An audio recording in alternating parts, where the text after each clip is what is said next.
to the Beverage Podcast, episode 31, the Tucker Day special. Yay! Woo! We're coming to you live from the Tacopian rainforest. It's really fucking humid. It is. At least it's not raining. For now. Yes, we were in my biplane, going over on my yearly Tucker Day safari. And I forgot to fill up with gas. And we crashed. Yes, that is an accurate description of what happened. Most of us died, but We're the remaining survivors. we're the survivors. I've got Jared. Hi, Jared Miller. that's me. He survived. Drew Lanier's here. Is that my name? I think I got a case of amnesia. He's got a little bit of amnesia. I'll just hit him on the head to reset him. Is he better now? Yeah. I think I killed him. Jared, do some CPR while I I'm finish sorry, this intro. I don't do that outside of work. That's just not a thing. Sit on his face and fart. That's a good one. Okay, I'm good. Oh. None of that, please. Oh, look, he's fine. Oh, good. He's okay. Well, we were going through the rainforest and we found this temple. I don't know what kind it is. Looks like a stone temple. And inside we found some of these old scrolls, Ethiopian lore, about Super Nuclear Monkey. So we're gonna read them. Who'd like to go first? I'm going. Is that a mummy? What's that? I don't fucking know. Drew accidentally stepped on a trap and he's full of poisonous darts right now. That's why he's talking so weird. I feel my body swelling. Or maybe that's just in my pants. I don't know. Whoa. He took most of the darts in the crotch. Ouch.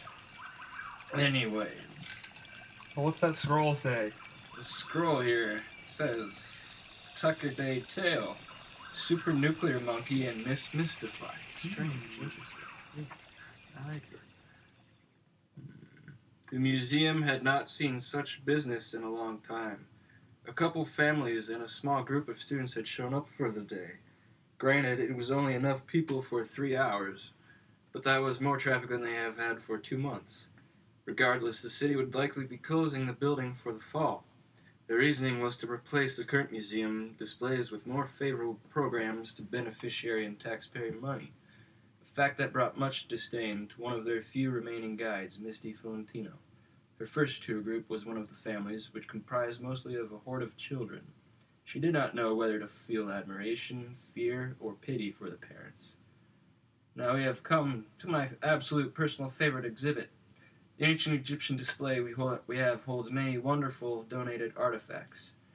Walking up to the first cabinet, she admired the prefatory piece, such as this tablet here, which was discovered near the base of the Great Sphinx of Giza.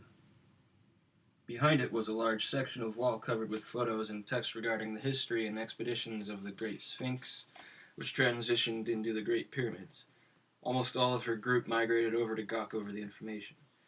She noticed the tablet's cabinet door was slightly ajar. So did one of the children from the group.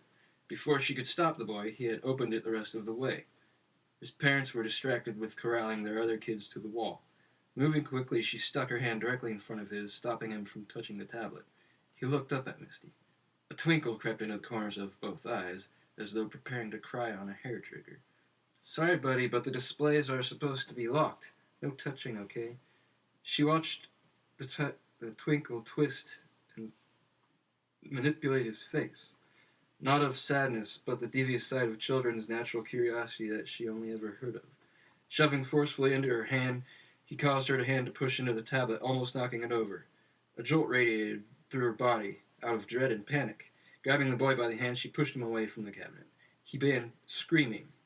Reaching in with the other, she reseated the tablet and locked the cabinet. Staring at the stone artifact, Misty felt her stress built up from over the last few months finally spill over. "Hey, what did you do?" The kid's parents came rushing over, with their herd of children in tow. The mother knelt to console the wailing cretin while the father confronted Misty.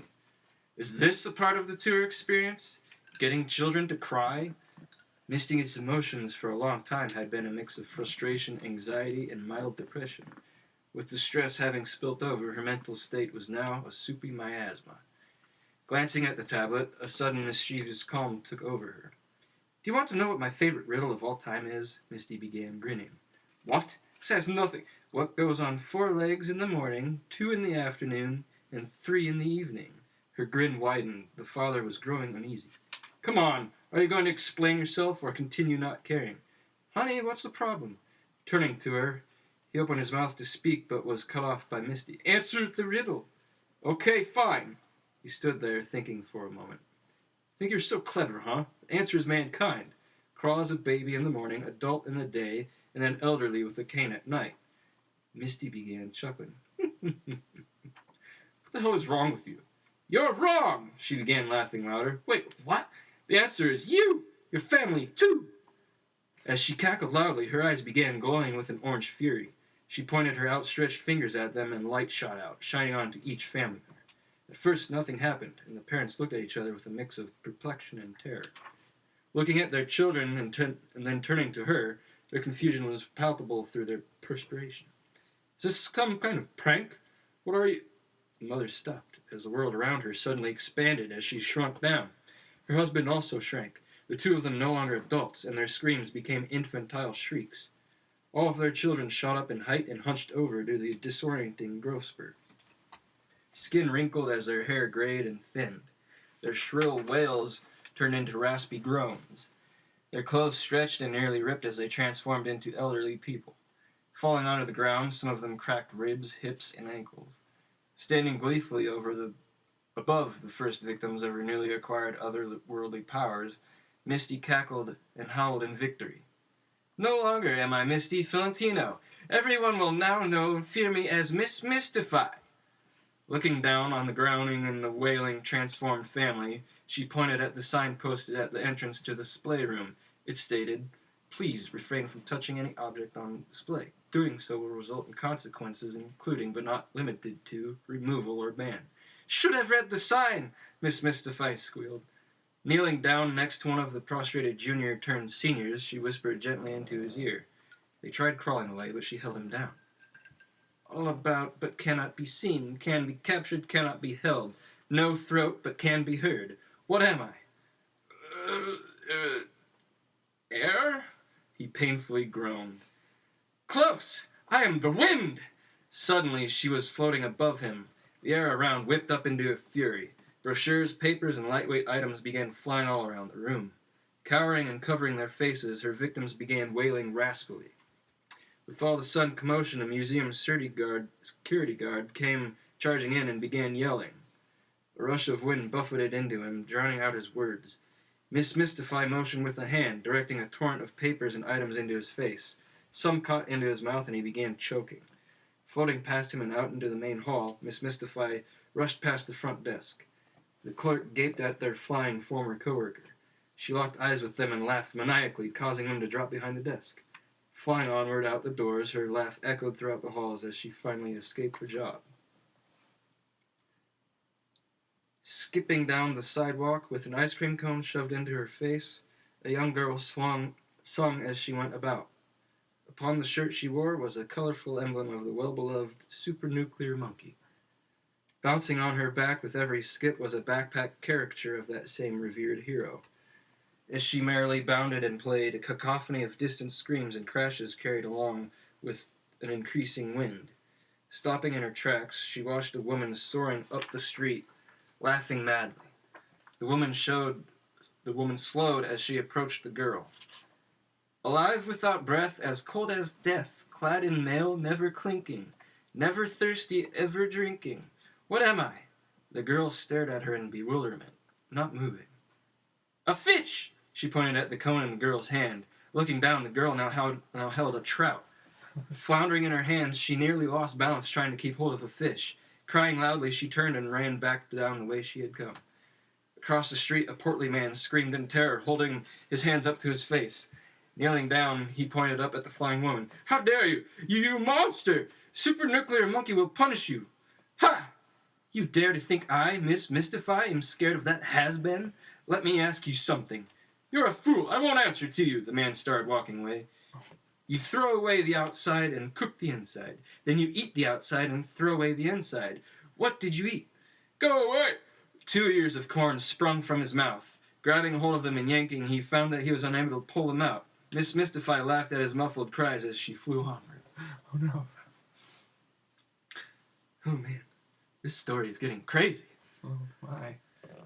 Running down to a large pond, the girl threw the trout into the water. She wiped her hands on her shirt and then the tears from her eyes. Her day had been completely ruined by that terrible woman. Walking up a hill, she sat down on grass and despondently looked at her shirt. Taking her backpack off, she stared at the distended, cheerful face of Super Nuclear Monkey. Unzipping his mouth, she reached in and pulled out a hand of 7 bananas. Raising her voice, she called out to the one she idolized. Super Nuclear Monkey, we need your help. Please. Closing her eyes, she held up the hand of bananas as she wished for him to appear. After some time, she opened her eyes and stood up. Looking around, it seemed as though he would not arrive. Sighing forlornly, she opened up her backpack again, about to put the bananas away. From a resounding echo, she heard a hooting yelp on the other side of the pond. Turning, she observed as the very champion protector she called upon bounded over to her. He wore his iconic outfit and red cape, but now with sunglasses on his eyes. Beaming with happiness, she held out the bananas. Taking the sunglasses off, he looked down at her. You're here! You're actually here! Here, take these bananas! He returned the smile and grabbed the bananas. Unpeeling them, he tore into the first one. Consuming one after another, he ate faster and faster until they were all in his belly. He would need the source of fighting fuel for the upcoming conflict. Admiring his agile ingesting, the girl almost forgot why she called him in the first place. If only she had eaten her ice cream quicker. Young lady, I appreciate the bananas, but please, tell me why you called for me.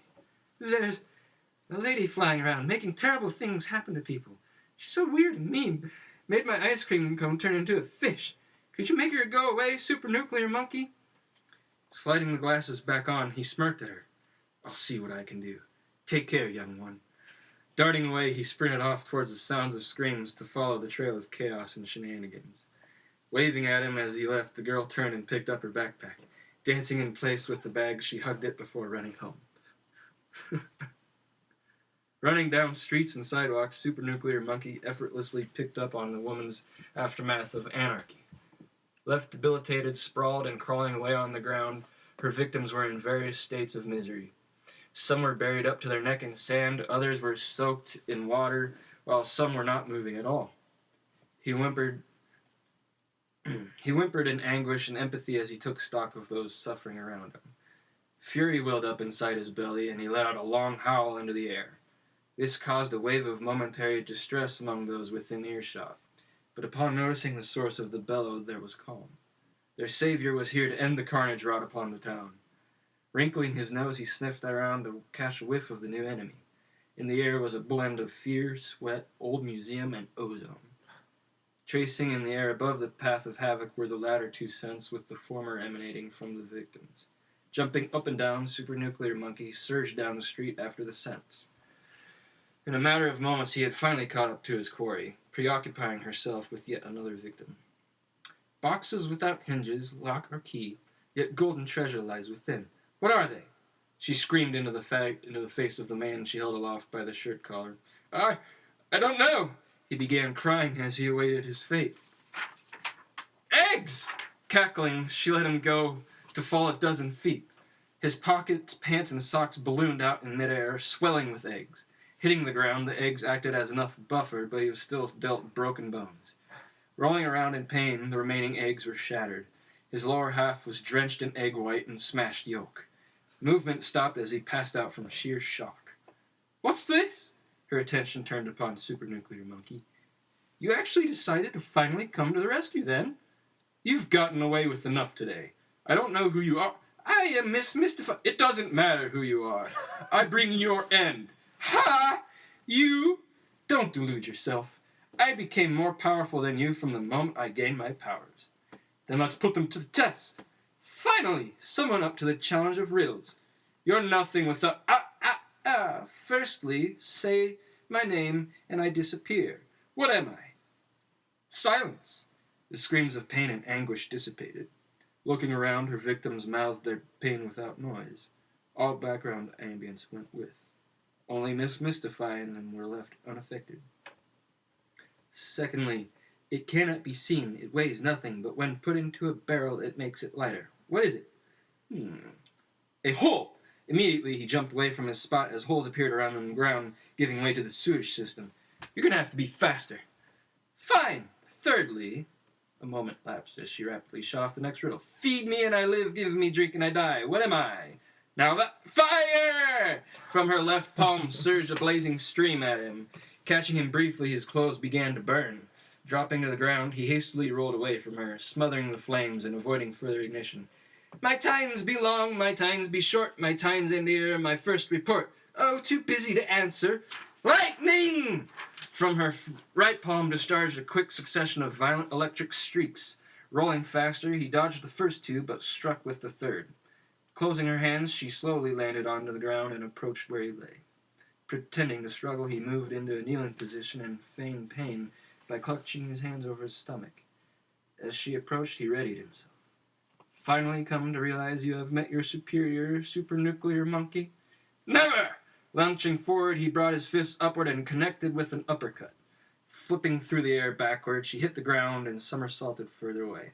She spat off another riddle as he tried to catch up with her. Glittering points that downward thrust, sparkling spears that never rust.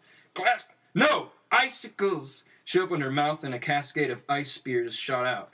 Unleashing his supreme agility, he bounced from side to side, leapt up into the air, and crouched to dodge the projectiles. Moving forward as he danced, he closed the distance with a backhanded fist. She dodged the strike. Clenching her fist tightly, her left glowed hotly as her right crackled angrily. Punching outwards with her energized fists, he was put on full defense. Learning on the fly that blocking was a poor decision, his forearms were singed and zapped. Dodging was his best resort. Dancing around and away from her attacks, he noticed her stamina beginning to drain. Seeing an opening, he launched a series of feigns, sidekicks, and thrusts. At first she was able to keep up, but was quickly overwhelmed under his onslaught. A solid downward fist connected, and as she bent over, he flung a kick into her stomach. Falling to the ground, she held her arms defensively in front of her. Do you yield? Supernuclear Monkey readied himself for another assault. Gasping in pain and for breath, she finally replied, Until I am measured, I am not known, yet how do you miss... Landing an elbow across her head, Supernuclear Monkey ended the fight and her riddles. Reaching down, he checked her condition. She was still breathing and with a pulse. He lifted her up onto his shoulder and began carrying her away. Here's one for you, Miss Mystify. What question can you never honestly answer yes to? Knowing that she was unconscious, he answered it himself. Are you asleep or are you dead? Does it say which one it is? I'm pretty sure she was just asleep. That was a good one. Good pick. Yes, I like that. That was a big pile of scrolls. Yeah. That was a good pick. Very well. Jared, why don't you pick one all out? these scrolls around. And a fall out on the floor. I want another. This one's... Here, Jared, read this one. Guys. Come on. No, read this one. Okay. I'll read this one. This one says it's maybe kind of sort of just another Tucker Day? Could be interesting. I wonder if it's possibly not just another Tucker Day. Perhaps. After several victories in his prime, Supernuclear Monkey was preparing for Tucker Day. He happily munched on a banana as he looked over his list for later in the evening. You know the one. The list that brings joy to the receiver or laughter from their surprise at what lay inside. At least the laughter a monkey can enjoy. However, on this particular Tucker Day, Supernuclear Monkey was having trouble focusing. He thought he would take a walk to clear his mind. As he walked past the park, he began to think about the rest of the day and what it may have in store for him. Perhaps if Supernuclear Monkey did something a little different for a while, his task would become easier. He reminisced on some of his prior victories, but while he did so, he realized that the names of his defeated foes weren't coming to him. He scratched his head and looked down briefly, trying to pull out the name that was escaping him. After a bit, it still did not come to him. Supernuclear Monkey shrugged and looked up, took one step, and then froze. He was in the grocery store. How did I get here? Wasn't I just at the park? I'm clear across town. What is going on here? He looked around confused. Customers were walking around, gathering the typical items. A large amount of bananas caught Supernuclear Monkey's eye, but he shook away the sensation. No time for that now. He walked up to a nearby elderly woman shopping. Excuse me, ma'am. Have you noticed anything out of ordinary today? Why, no, Supernuclear Monkey. But then I don't typically shop in here. You see, my granddaughter is usually the one who does the shopping, and I stay at home. My back is bad, you see, and I can't seem to make it very far most days. The lady continued to go on about herself for a few more minutes before Supernuclear Monkey grabbed her by the arms and shook her. What is wrong with you? Can't you tell nothing is the way it seems? He shouted. The old woman tripped him with her cane and proceeded to flee. Supernuclear Monkey hit his head hard on the floor and blacked out. Oh no. When he woke up, he was at the graveyard. I've lost another set of time. Why is my memory so full of holes? It was then that a man appeared from a nearby mausoleum, laughing maniacally to himself. He stood a little shorter than most men, skinny and wiry. He wore a white lab coat, some surprisingly smooth khaki pants, and some purple gloves. Beware! It is I, Dr. Mindborer! Surrender, Supernuclear Monkey! There's no way you can defeat me, the villainous doctor said smugly. Who are you? Wait, no! I will not surrender to you! Are you certain? There was a minute-long pause.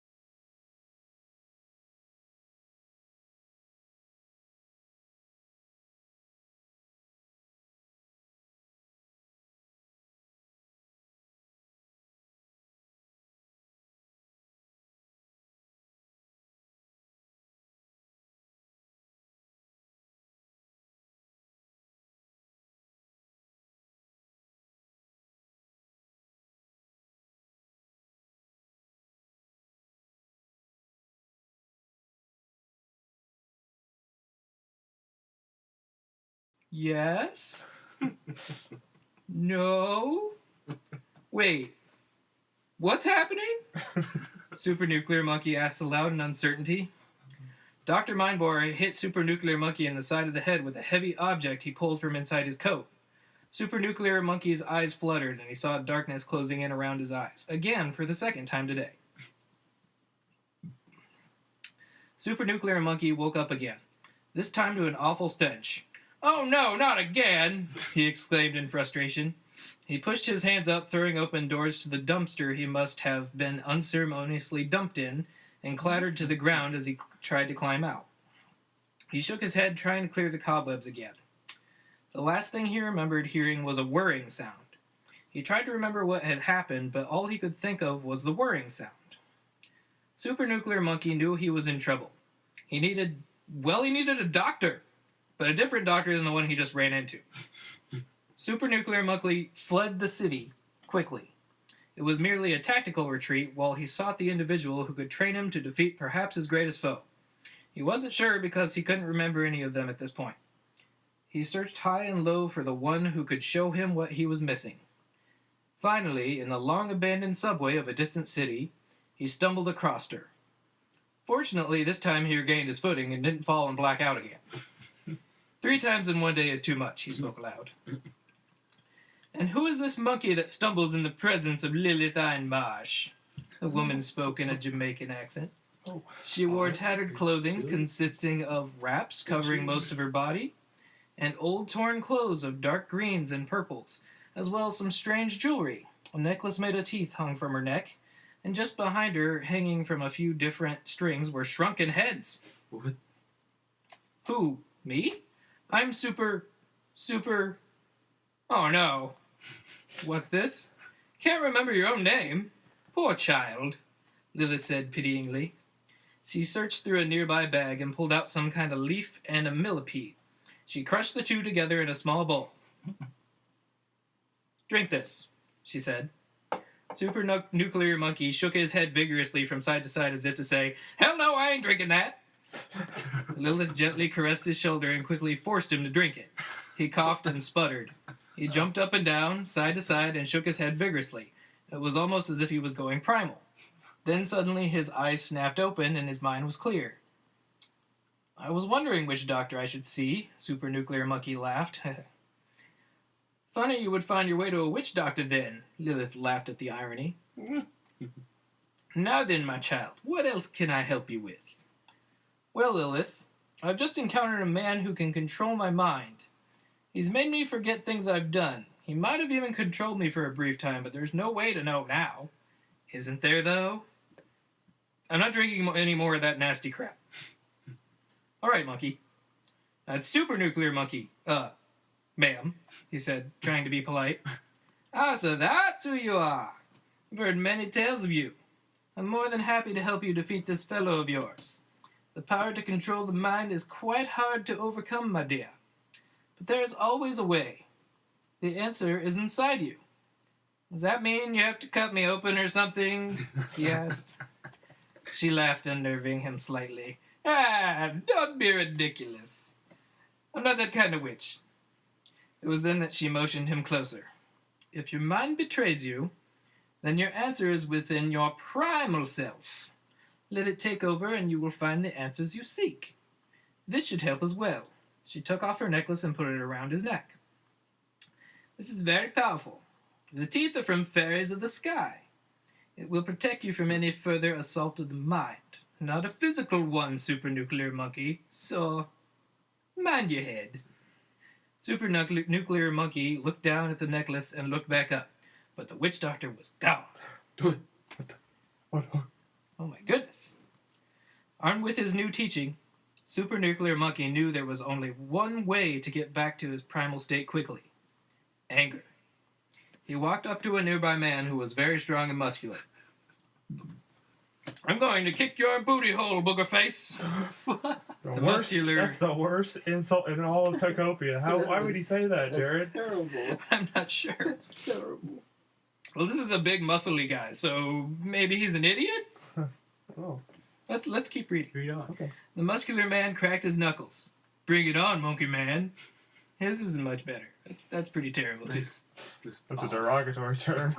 That might be racist. Is that racist? To monkeys it is. I think it is. All right.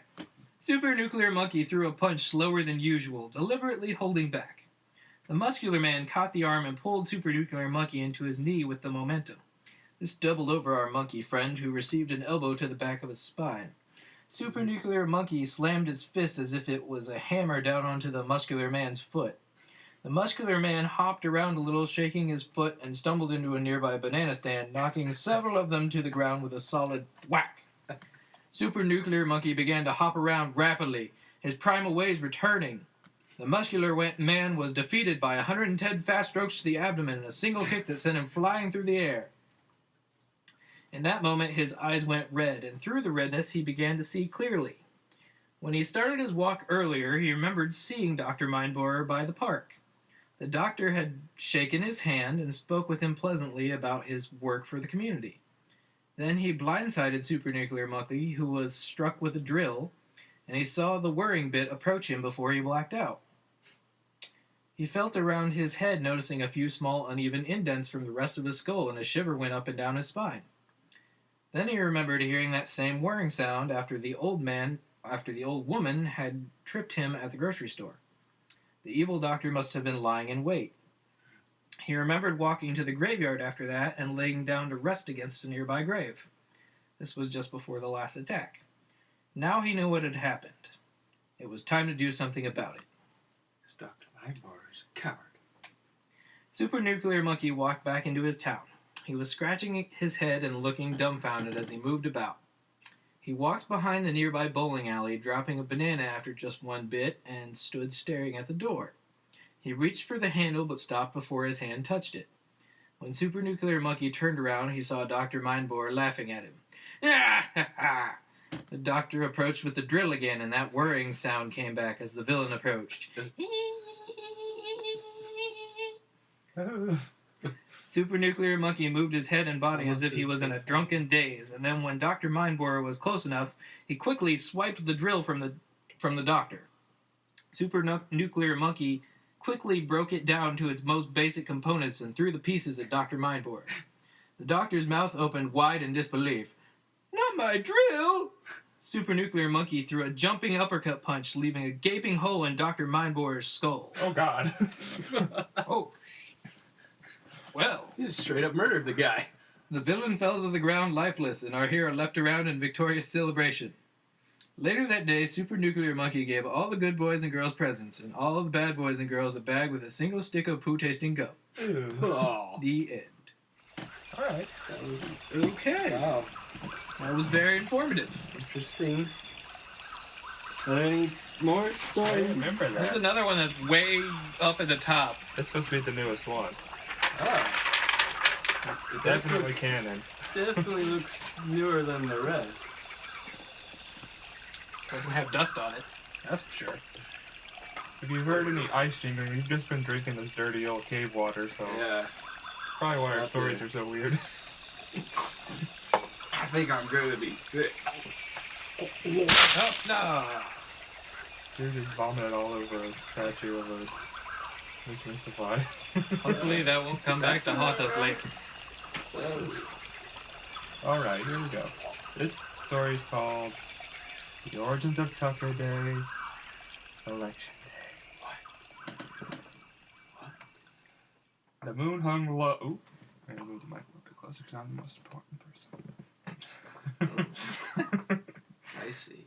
The moon hung low over Tacopia, the cool night sky contrasting the glow of light shining from the Tacopian Convention Center, where tonight the very first presidential debate was being held.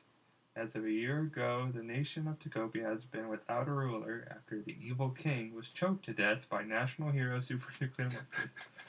Since then, the Super Nuclear Monkey has done his best to keep the nation safe while a new ruler was being picked out.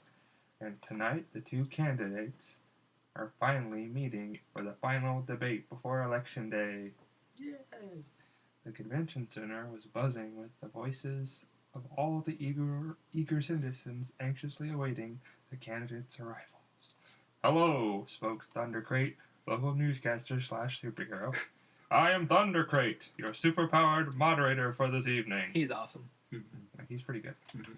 I'd like to begin by saying how thankful I am for being able to take part in this historical day in Tacopian history. Let's not wait any longer. I'll introduce our first candidate from the Tuckpublican Party, Monstroso, Lizard Kid Boy. With that introduction, Monstroso waddled onto the stage, a lizard man in a loose-fitting suit and a dead weasel carcass on his head. His scales were orange and slimy, and he had a large air sac under his chin with purple veins. Monstroso is a conservative candidate Sounds and is ugly. a successful, in quotes, business lizard working primarily in clone meat and work camps. He also Sounds- had a popular television program called I'm Going to Set You on Fire. Some of you may also know his brother, the former serial murderer Uber Mega Lizard Kid Boy, who Super Nuclear Monkey defeated with a nuclear fruit a few years ago. Thundercrate explained. I Next remember up that explosion. is the... You do, yeah. Next up is the Tuckercrat candidate. Excuse Yep. me. What was that? One more time? Tuckercrat. Okay. I thought you said something else. Like a Democrat. Gotcha. Yeah. The Tuckercrat candidate, Killatron HK96, also known as Killary. Flying in from off stage, propelled by her rocket boots, was Killary. Killary was a 12-foot tall robot with very square and sharp angles. Her eyes were large black circles with piercing red lights at the center. She wore a gray pantsuit that was too small and upon her head was a crudely placed blonde wig. Killary is a repurposed murder droid from the Tiger Wars. She is best known for being briefly married to Sean Cool Guy, but she accidentally crushed him to death on their wedding night. Candidate, thank you for being here. You're welcome, hissed Monstroso. Pleasant greeting, Killary bellowed in a loud, monotone voice. I like to start off the debate with a question that was picked out from a local student, Billy from Dracula Middle School. He writes this question. What would you do to help the children of Chocopia? Monstroso, you have 30 seconds. Wow, what a dumb question, Monstroso blurts from his lizardy lips. You know kids are great, aren't they? They've got great ideas, also much fun to talk to. They taste great. You know, I have about 67 kids that I've heard they are just great. Thanks for the question, Bobby. Monstroso then licked his eyeballs and the crowd cheered. Thank you, Killary, you have 30 seconds. All children are to report to the Robot Factory RX-219 for flush removal for use on Series A infiltration droid exterior camouflage, Killary responded, loudly deafening one man in the front row. This next question is for Monstroso. Please call me Monold. Monstroso interrupts. Okay, Monold. What do you think qualifies you to be the new leader of Chocopia? You know, a lot of people say I'm a great leader. I have a lot of talents and abilities. A lot of people say that. I have fancy cars, a pretty wife, much prettier than Killary. I have shiny scales and a lot of money. Does it matter that I mostly inherited it? No, because I have it and everyone else is dumb. And I'm smart and I have normal-sized claws. Monold then took a jar of flies out of his breast pocket and poured them into his mouth. Then threw the jar at the crowd, striking a man in a wheelchair that caused Monold to laugh uncontrollably for about 15 minutes. Killary, your rebuttal. What makes you fit to lead? My superior firepower! Killary then opened her forearms and chest, activating her miniguns and rockets. The weapons slid out of the openings and locked into place as laser sights shot out from her eyes and fingertips. The crowd politely clapped in approval. Monold, some critics of you have said that you never actually make any real hard stances on any real issues. You just sort of say things, like an idiot. I'm not sure about that. I say things all the time. I'm saying things now. Words are coming out. You hear them? I love words. Chocopia was founded on words, and I want to make Chocopia great again. We are going to build that wall, and those mole people are going to pay for it. The crowd cheered as Monold finished and unbuttoned his shirt and began to lick and rub his own nipples. Some mole people in the crowd got in a fight with some pro-Monold supporters, and the mole people ate them. Most people were okay with it. Interesting point. Killary, some local analysts have said that you have some close friends and families that are actually voting machines, and that some of your primary numbers were manipulated, and that is how you beat Mandible Jones in the nomination. What do you have to say to those allegations? Killary paused as a fan began to spin loudly inside her. Loading funny cat meme _420.exe. After that, a loud dial-up noise screeched, and her eyes began to glow as she projected a holographic image of a cat playing with some strings for 20 minutes. The crowd loved it. That's enough, a voice from the crowd shouted. Emerging into the spotlight came Super Nuclear Monkey. Yay! I've uncovered a terrible truth. This election is a sham. Both these candidates are actually puppet politicians controlled by a shadow or government known as the Eighth Group. The crowd gasped. Very good, Super Nuclear Monkey. An eerie voice rang out as a projection was cast onto the wall of a live video feed.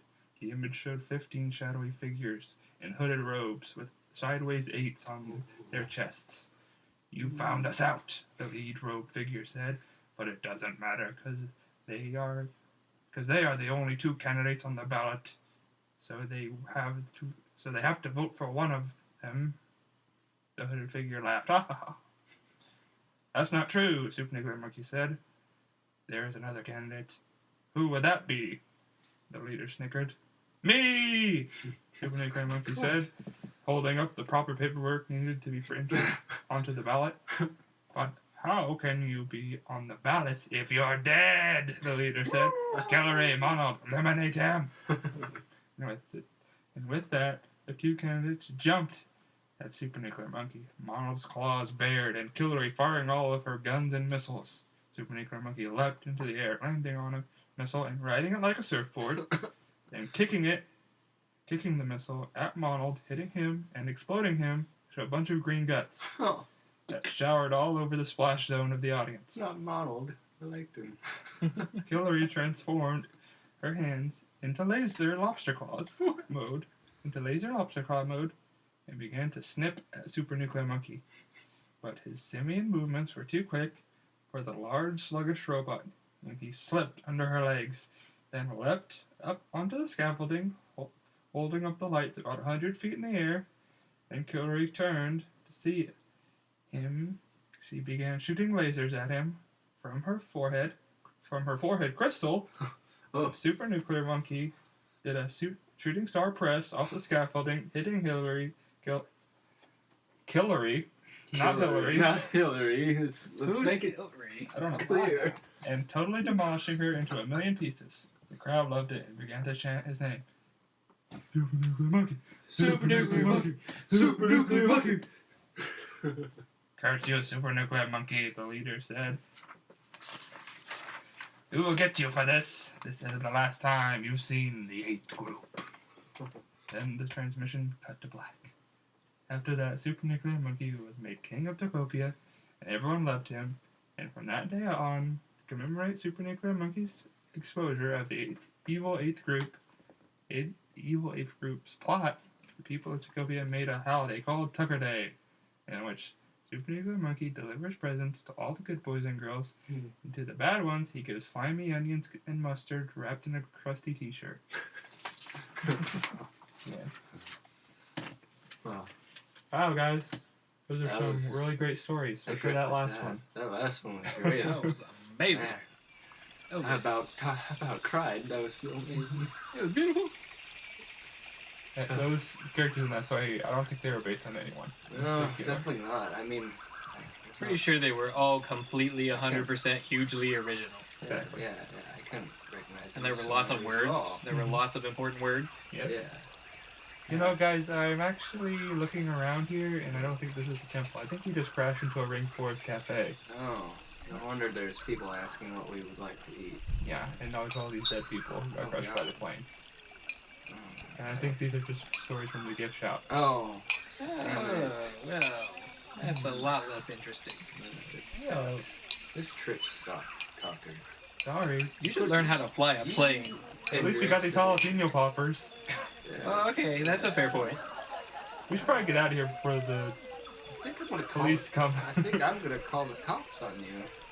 Don't do that. Don't betray him. You crashed us into a freaking cafe. But we're okay. I mean, they're all... But we didn't like any of them, so I guess that's okay. Well, screw Oh, well. you guys, I'm leaving. Bye, Drew. You do. Oh, we should probably get out of here, Drew, before the cops show up. I agree. Or see if we can go monkey. We don't want to get our head punched off. Let's go with I that. don't want a hole punch in my head. I don't hold my head either. Okay, Let's go bye, with it. everyone. Bye. Thanks for listening. Happy Tucker Day. Happy Tucker Day. Tucker Day sucks. Shoot that guy. Alright, this is the Tucker Day song. Coming at you soon. Like, here in just a few seconds. 3, 2, beep, beep, beep.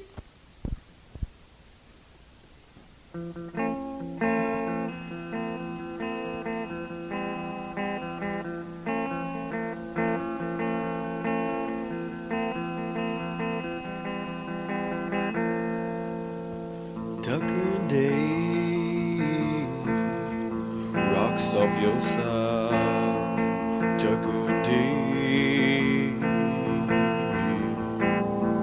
Rocks.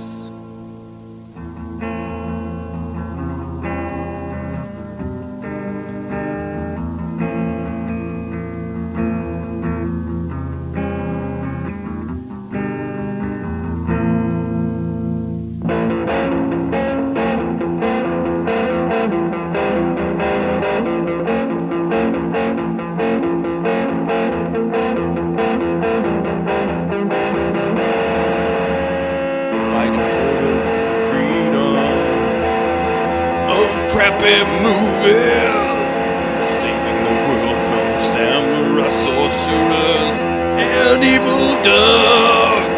'Cause the super nuclear monkey, lots of ninjas too. Everybody knows that Tucker Day rocks off your socks.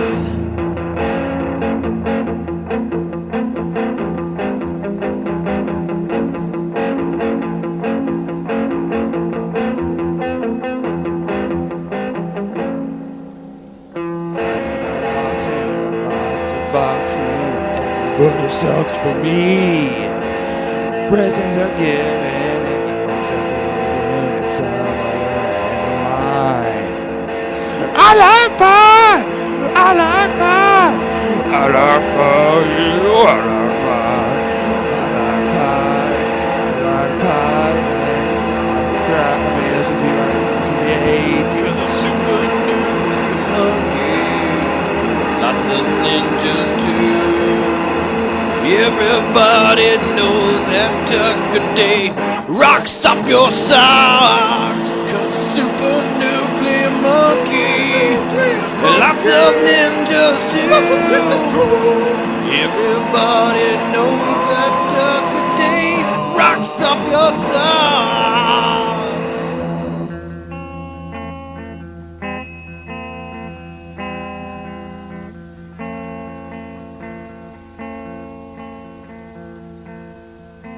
Peter.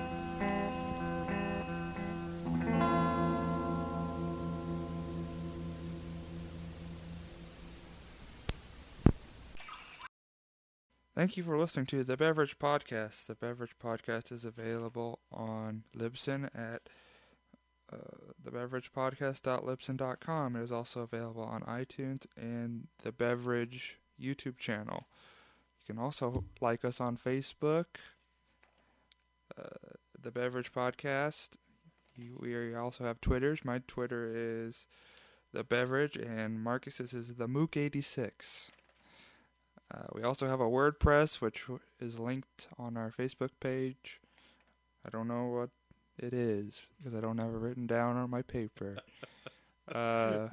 Thanks for listening. See you next time.